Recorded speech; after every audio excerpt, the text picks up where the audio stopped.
I was a girl in the village doing alright. Then I became a princess overnight. Now I gotta figure out how to do it right. So much to learn and see. Haven't seen it before. Oh, he's actually a buddy of mine. Let me introduce you to him. His name is Veldora. Veldora? Veldora?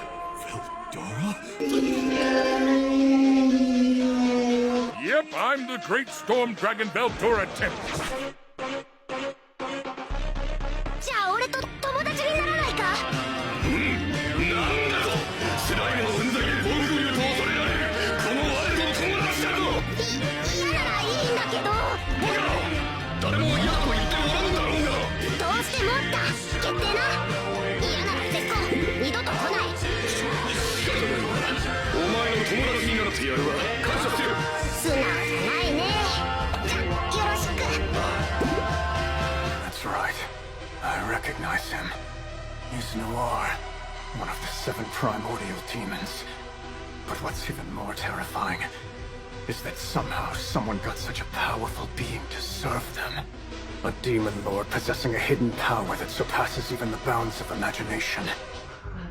お使いできるだけで幸福ですよし、わかった。おお感謝いたします我が君リムル甘美な響きですそれでは今度はリムル様とで、お前の名は？私など名もない悪魔で十分でございます名前はないのか。じゃあ報酬代わりに名前をつけてやろう。なんとそれは最大のご褒美でございますあ、お前の名前はディアブロだ。ディアブロ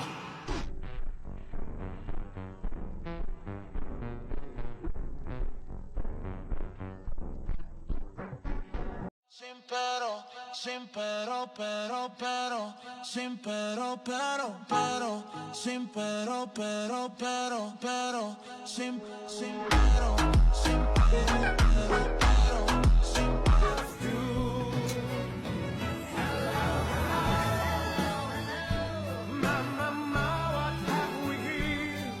Isn't it scary, though? Huh? To have so many people who are precious to you? If it were me, if even one of those bonds were lost,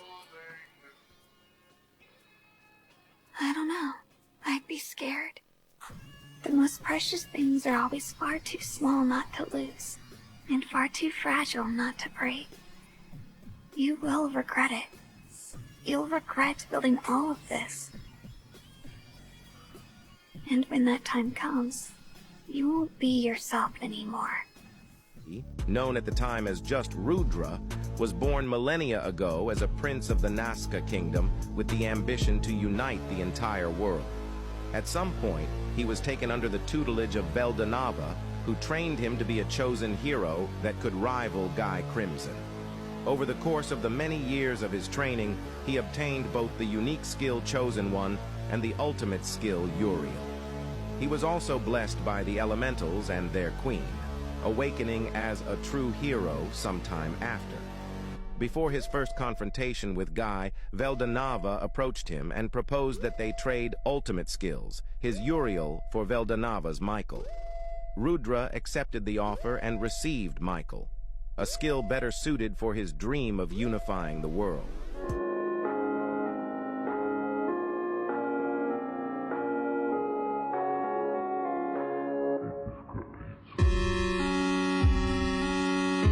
When the Eastern Empire invaded, they saw the labyrinth as an easy target full of treasure. They were wrong. Once over 530,000 soldiers had entered, Ramirez and Veldora sealed the only exit and completely changed the rules. The entire labyrinth was put on high alert, unleashing every single one of its powerful floor guardians at once. The soldiers were trapped. It was a systematic extermination, floor by floor, until no one was left alive. I heard about that. So it's true that the slime has been naming primordials. With that bit of intel now confirmed, Velgrand couldn't hide her surprise. However, her body remained undisturbed as she flicked away Testarosa's whip. In Veldora's brain, a warning was ringing at full force. If it had been a head-on strike, he might have been able to resist the attack even if he could not avoid it. However, now that he had been hit by complete surprise, there was nothing Veldora could do. Ouch, this is not good. It's better to just accept the defeat this time and get revenge the next time we meet. Kwahahaha. Now then, I'll contact Rimuru. Despite the situation, Veldora had plenty of room to spare. It was because he knew that he and Rimuru were connected by a soul corridor, and he could be resurrected. As long as Rimuru was alive, Veldora was immortal. Wait a minute. What is this? This is bad. This is really bad. By the time he realized what was happening, it was too late. That man, Emperor Rudra, was about to take over Veldora's mind. The judgment bullet had made him severely hurt. It was all over for Veldora. Rudra's control was more powerful than he had imagined. It was obvious that if he left things as is, it would affect even Rimuru through the soul corridor. That was unforgivable, Veldora thought. Therefore, he cut off the soul corridor of his own volition. This is fine. I'll leave the rest to you, Rimuru. With those last words, Veldora's consciousness plunged into darkness. Demon Lord Rimuru had appeared. Seeing him, oh, so you came here noticing your owner was stolen. Rimuru acting quick, already planned out the tactical conditions for victory. In this situation they were: recover Veldora, eliminate the threat, massacre every one of the Imperials. That was all. A torrent of attacks with power equaling that of ultimate skills rushed towards Rimuru. Attacks reaching for Rimuru were easily nullified by the absolute barrier made by ultimate skill / Covenant King Uriel. Rimuru slightly shifted his gaze towards the Emperor who hadn't moved, and the guards by his side. Is that all? I don't need to be careful at all then, and don't get killed before I come for you. And then, to remove the hindrances between him and Veldora, Rimuru played his next hand. Diablo, Testarossa, Ultima, Herrera, the three Devil Lords, along with Diablo, swiftly answered. You're allowed to rampage all you want. Letting them get in my way is also forbidden. How shall we handle Veldora-sama's elder sister? I'll deal with her. Now go, grind them to dust. You wait, Veldora. I'll definitely free you. And the true battle had finally started.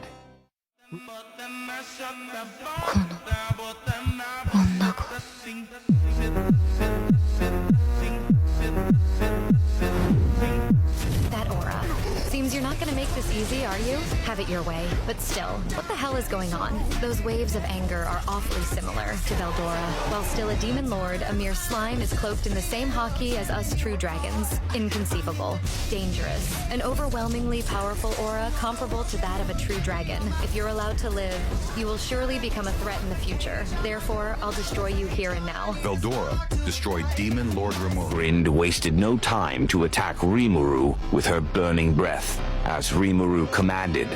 Velgrind's burning breath was blocked easily with Covenant King Uriel. As a test, she released tens of heat blasters in a continuous attack. Tsk. Everything gets blocked, as though perfectly calculated. How annoying. Demon Lord Rimuru wasn't using the shield against Veldora, but was either dodging or repelling the attacks with a similar attack. The prideful Velgrind decided to unleash the most powerful attack in her entire arsenal. Velgrind confirmed the effects of her attack with absolute confidence, but she was stupefied as she saw the unharmed Rimuru. That was definitely dangerous, but it's simple to eat such an overly impulsive attack, you know? Stay there quietly for a while. I'll play with you after I free Veldora. Rimuru confirmed that Velgrind was properly sealed. To use this short yet seemingly infinite amount of time the best he could, Rimuru charged towards Veldora. Rimuru was finding difficulty in doing anything decisive against Veldora. It wasn't a direct source of damage, but stamina is definitely being shaved off, decided. To not just neutralize the storm attacks with Gluttony King Beelzebub, but to straight up totally devour Veldora, making me do all this work, Veldora. Stop causing all this trouble, damn it. So I began to devour the storm dragon. My body began to feel so much pain. As I converted what I devoured into energy, the equivalent amount of flesh was destroyed. This repeatedly repeated. Alert. Reporting results of parallel analysis. Analysis of cardinal acceleration has concluded. Reproduction of ability has failed. Analysis of Storm Blast has concluded. Reproduction of ability successful. It is now possible to use it. Analysis of Storm Dragon energy has concluded. Would you like to execute? Would you like to begin reconstructing your body into a true dragon? Fu-fu-fu-fu-ha-ha, Certainly, I executed a 3-part laugh. I'm now one step closer to my brother Veldora. Blinding light flooded the surroundings. When the light faded, the Storm Dragon's figure had disappeared. Devouring the Storm Dragon, which could be called its parent, its body was reborn as the 5th true dragon, the ultimate slime. Velgrind saw all that whilst trapped in her prison. According to investigations, Rimuru was born from the congregation of magic essence, from Veldora's leaked aura. It would naturally be a unique monster. A coincidence? It can't be. Didn't want to recognize this, nor would she do so. That for sure would also to serve as vengeance for her brother. I timidly attempted to perform the Bladed Storm. Right then, as if right on time, Velgrind started to move. But as a result, that very act of evasion saved her life. A single swing of that sword had pierced the heavens and split the seas. Literally. Its strength still not waning. It split multiple Imperial airships in two along its path. The energy of the swing even cut apart the ocean. Velgrind, who came back to her senses, screamed at me in a mix of anger and fear. But bastard, what was that? What Velgrind was now isolated in my imaginary space. How is this possible? Why? What just happened? I've lost? That's right. You won't be able to escape my imaginary space. Rudra, you see. He reached his limits long ago. He reincarnated himself so many times that it wore his soul out. What you see there is Rudra, but it's also not. He's long been replaced by Michael, Lord of Justice. Rudra once held pure and idealistic dreams of creating a perfect world where disputes could be settled with words rather than violence. But Guy obeyed the rules to the end. As a result, in the distance, the breath of his friend vanished. I'm sure it's not just Rimuru who could have done it. Guy couldn't help but sigh. There was no bitterness or regret. There was only mourning for the man who was his best friend. That's why I told you, asshole. And just like that, the millennia-long game between Guy and Rudra came to an end.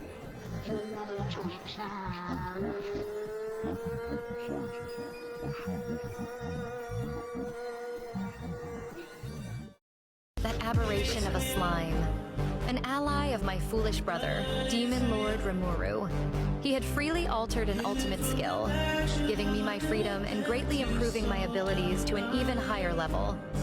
Only my brother Veldanava could do such a thing. Velgrind took a quiet breath as she leapt into the space between worlds, seeking Rudra yet again. His soul scattered across endless realms. Each encounter more heartbreaking than the last. She would find him, recognize him, and yet never be fully recognized in return. She understood eventually. Veldanava hadn't created a single world, but many. Not parallel, but separate realms where Rudra could exist, only to vanish again. Confirmed. A soul corridor with the individual named Velgrind has been established across time and space. Huh. Just as Masayuki was becoming more confused, that person appeared. I've been looking for you for a long time, Rudra. Always, always, always longing to see you. After saying that, Velgrind's eyes welled with tears as she looked at Masayuki. In a spectacle of wrath and chaos, King Rimuru of Tempest, aptly named the Chaos Creator, fought against a formidable army led by Emperor Rudra of the United Eastern Empire.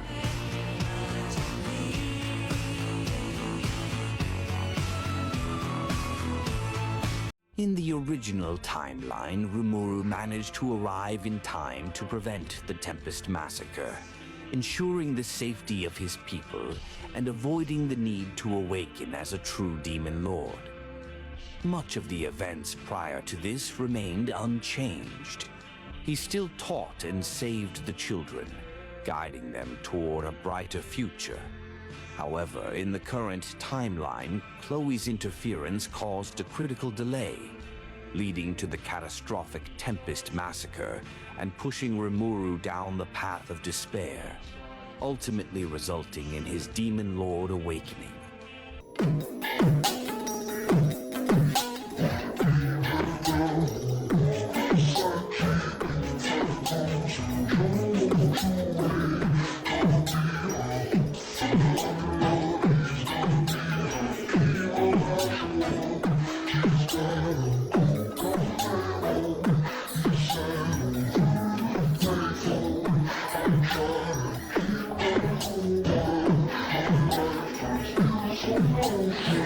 Chloe had the ability to go back in time, a gift and a curse intertwined, a power born of desperation and regret. Each time she used it, she hurled herself back 2,000 years, hoping that maybe this time she'd change what was destined. Yet, each attempt ended the same way. Rimuru would die. No matter what she tried, no matter the strategies, the alliances, or the sacrifices she made, his fate seemed written in blood and stone, as if mocking her efforts. And so the cycle continued, endlessly looping, a chain with no start and no end. There are countless ways to reshape a shattered world, ways to rewrite the paths of those destined to fall. I've seen many of them, felt the weight of each choice and each sacrifice. Time bends to my will, yet some things remain constant. The need to protect, to safeguard what matters most. No matter how many times I face the end, no matter the price, I will save you, Rimuru.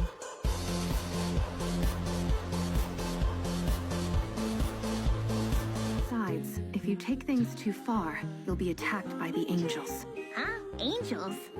They are beings that attack whenever a nation has developed beyond a certain point. They sound like a pain. Well, if they end up coming after us, we'll just have to fight back.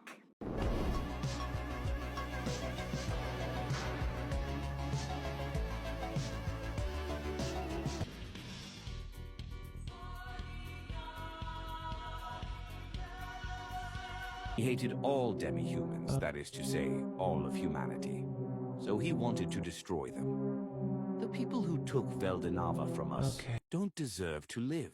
As the head of the 7 primordial angels, he was the leader of the group, and all the responsibilities fell upon his shoulders. It was inevitable that Feldway, who made all the decisions on his own, would be out of step with his colleagues. Feldway's fault was that he did not care about what his colleagues thought. The accumulation of such a situation led to discord, and without Feldway realizing it, he gradually lost grip of the group. As a result, the group lost their cohesiveness. As Velzard entered the battlefield in an attempt to freeze and kill off Milim's friends, this caused Milim to rage. Fueled by rage, Milim released her ultimate skill, Wrath King Sataniel. It was the ultimate power to propagate magicules. As they move, they risk crashing into Sarian's sacred tree and wiping out cities. So Rimuru rushes back with Guy to stop the rampage.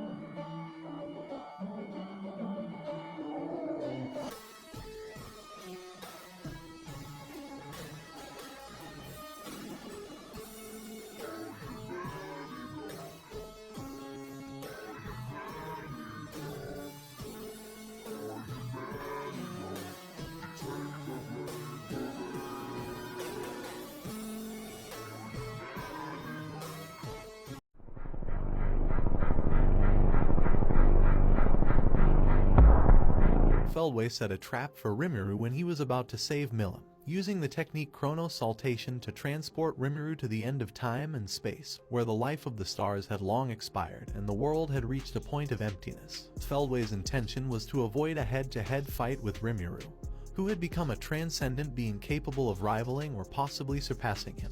However, this plan backfired as Rimuru, with the help of Seal, managed to develop the ability called Space-Time Leap.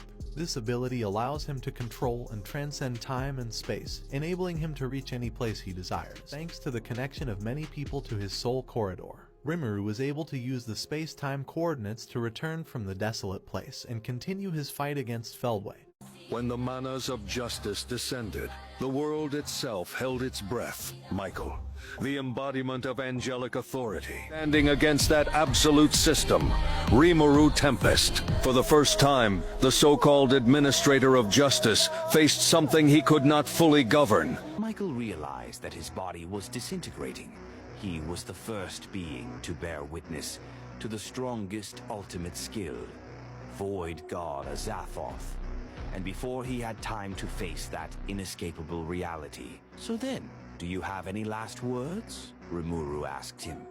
Accepting defeat, Michael thought to himself. How could he have lost when he had outperformed them in every way? He could not find the answer. That's why he asked a different question rather than sighing in defeat. You, who are you? To which Rimuru replied with a puzzled look. Hey, me, I'm just a slime.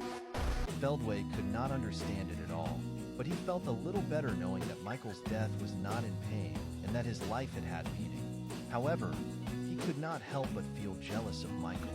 How sly, to be satisfied with yourself and leave me behind, he thought to himself.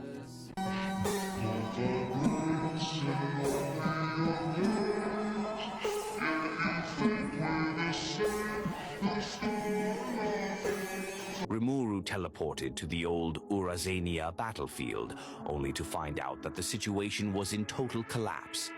Velzard had fully transformed into her true dragon form, the final restraint in her heart, plunging her into blind rage. But then Rimuru clearly assessed the situation.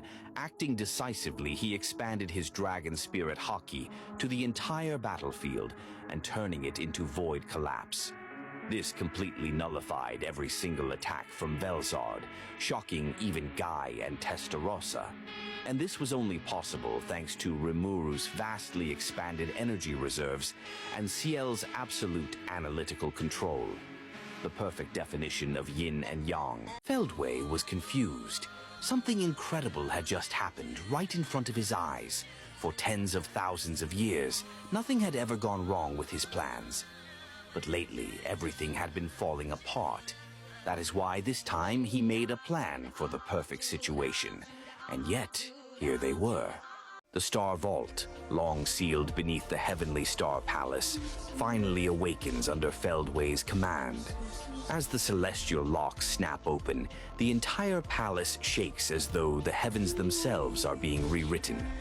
Inside the vault lies the core purpose of the heavenly realm, the mechanism created by Veldanava to hold the remnants of his divine essence. Feldway walks alone into the vault, bathed in radiant energy so overwhelming that even angels would disintegrate if they approached. The chamber is filled with drifting shards of creation light, pieces of Veldanava's power that never faded. Feldway stretches out his hand and speaks. My lord, the world you created has strayed too far. It is time for you to return and restore it. When his hand touches the central altar, the entire vault ignites with cosmic force. A pulse of divine energy blasts across the heavenly realm. The Heavenly Star Palace trembles. The angels kneel from the overwhelming pressure. The seals around the dimensional walls begin to distort. Feldway whispers, "The first stage is complete. Veldanava will awaken." Before the beginning of the very beginning, beyond the constraints of existence itself, an all-powerful, all-knowing, and all-encompassing oneness that just was, in an effort to bring itself entertainment, sought to create other worlds, with space for them to occupy and time for them to experience events sequentially, along with 6 other attributes that later came to be known as the Great Holy Spirit and the Void. But this was incomplete. God was perfect, omniscient and such. Couldn't be surprised, and for this problem it decided to create an avatar for itself, an imperfect existence of its own. A part of itself to experience the joy it couldn't feel itself, and that avatar was what would later come to be known as the Creator God Veldanava. My wife has come back to life as Ivaraj. My daughter will be arriving soon. My family will be complete. Even if it's a fake family, it will fill the hollow in my heart. This world means nothing to me. They committed the gravest of sin, killing Lucia. I will destroy all the worlds to patch her fragments and recreate her. In the collapsing cradle of creation, Rimuru Tempest stood against the one who shaped the world itself, Veldanava, the primordial god. Narrowing his eyes slightly, he declared, "Well then, let's get right to it. Shall we test how far you can follow the divine providence decreed by the gods?" Those words served as the signal. What began was a sword dance between me and Veldanava. Our swords formed a severing space that sliced through anything it touched. No one was optimistic that Luminous would resurrect them if they died. If you're doing all of this because of Lucia, wouldn't it make more sense to just reincarnate her yourself, Rimuru? The only threat to him asked. But Veldanava explained that it was impossible. Lucia's soul had already reincarnated into countless fragments across different worlds. Because of that, Veldanava found only one way to bring her back, by destroying all worlds themselves. Only then could he reincarnate Lucia into a new and better world in their place. He would destroy everything that he created. After all, that was his right. With overwhelming authority, he severed the Manas tearing seals away from Rimuru Tempest in the middle of battle. For a moment, the world stilled. The ultimate analytical existence, the voice that had guided every evolution, was gone. Silence. CL laughed. Calm. Amused. Almost pitying. Rimuru stood, aura rising without hesitation, adapting instinctively to the battlefield. Veldanava felt something he hadn't in eons. Shock. Because even stripped of his manas, the slime before him was still evolving. Oh, it looks like Veldanava was surprised too. Good. If I can even surprise the Creator God, then that's a big win for me. However, there was no doubt that this was a troubling situation. This is the biggest crisis situation we have ever faced. The reason is that CL isn't inside me right now. And at that moment, Veldanava stretched forth his hand and tore Rimuru's soul from his body. The world froze. Time itself refused to move. Satisfied, the Creator turned his back, already preparing to leave. For what threat could remain once the soul was gone? Then a voice echoed behind him. "You think removing my soul is enough to kill me?" Silence followed. Power surged where nothing should have existed. A will remained, unbound by flesh, unbound by law. "I was a monster before I had a body," the voice continued. "I ruled before I had a throne." The soul did not fade. It multiplied. "You created life to obey the rules," Rimuru said. "I exist beyond them." Veldanava stopped. For the first time since creation, a god hesitated. "If a soul were enough to define me," the voice whispered, "then I would never have reached this far." Veldanava looked at me sharply and asked, "Why are you on par with me?" I answered without hesitation, "Because I'm strong." Yes, I am strong. That's what CL always told me. It was as if the world itself was waiting for the blade to be reborn. It became a Genesis weapon, the first Genesis weapon not created by God. The name of my sword has been decided, Hope, or Elpis. The hope that the world will not end. I'm greedy after all. I put a great deal of meaning into the names Hope and Elpis. Elpis. I don't remember why, but that's a nice name to me. Well then, if you truly intend to destroy the world, I'll do everything in my power to stop you. Veldanava gave a thin smile. It was a strange feeling. He wasn't looking down on me at all. That smile held neither pity nor amusement, but pride, the pride of a creator whose creation, one he had never met, had taken up arms to protect all life. Or The life form I created has now come to defy the will of its creator so clearly. I am overwhelmed with emotion. Perhaps you could achieve the feat of killing a god. For the first time, his gaze carried something rare.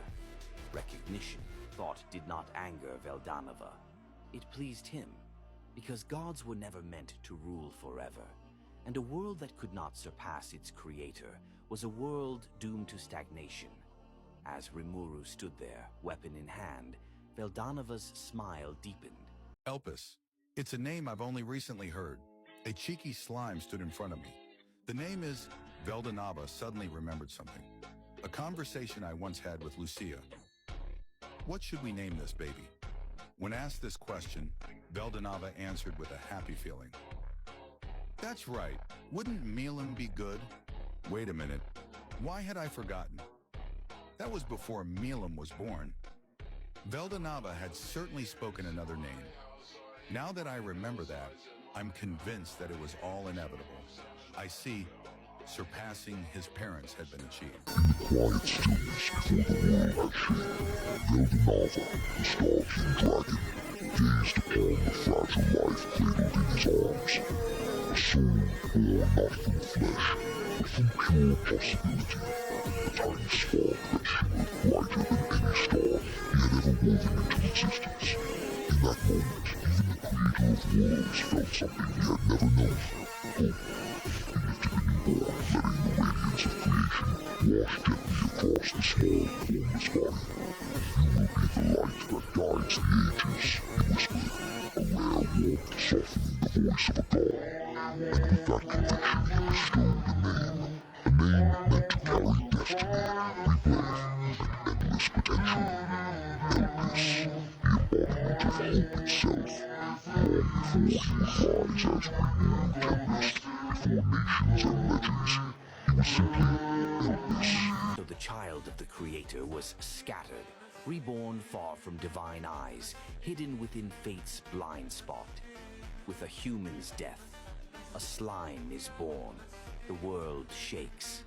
That soul resurfaced as Rimuru Tempest, a seemingly harmless existence that evolved with every challenge, every victory, every kill, until the sealed divinity inside him began to awaken. This was never chance. This was the rise of Veldanava's heir, a god reborn in the body of a monster. In that case, only the forbidden technique remained. I had only ever intended to use this when creating a new world. It was the ultimate trump card, held in reserve for the most dire of emergencies. Heaven and earth destruction ruin. Initialize heaven. It destroys every existing world and initializes their reconstruction. Power truly hidden of the creator. Ivaraj, dragon of destruction, begins absorbing everything. Not eating, but reverting things back into their original state. Veldanava understands he cannot escape. This is his punishment, the final consequence of all the mistakes he made. His loneliness, his selfishness, and the chaos he spread across the worlds. But then Lucia appears beside him. Hand in hand, they accept their fate together, as Ivaraj slowly pulls them in. Lucia comforts him. Veldanava's heart softens. He feels peace for the first time. It's okay, because there is hope for us too. Hope. Elpis. It's a name I've only recently heard. A cheeky slime stood in front of me. As he was about to be assimilated by Ivaraj, Veldanava felt enveloped in happiness once again. Rimuru ultimately defeats this combined, highly malicious entity. In a move characteristic of his character and powers, he eats, consumes the defeated Ivaraj Veldanava fusion.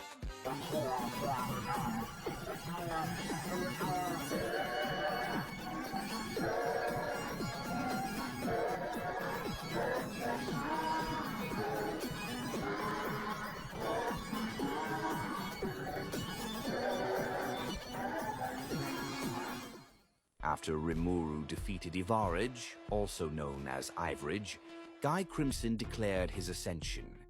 Rimuru Tempest was no longer merely a demon lord. He would stand as the great demon lord, the one who ruled above them all. Thus, the Octagram was dissolved and replaced by a new order, the 7 Luminary Sovereigns, marking the end of balance. Feldway was never meant to stand beside anyone, yet the more Feldway watched him, the more the contradiction deepened.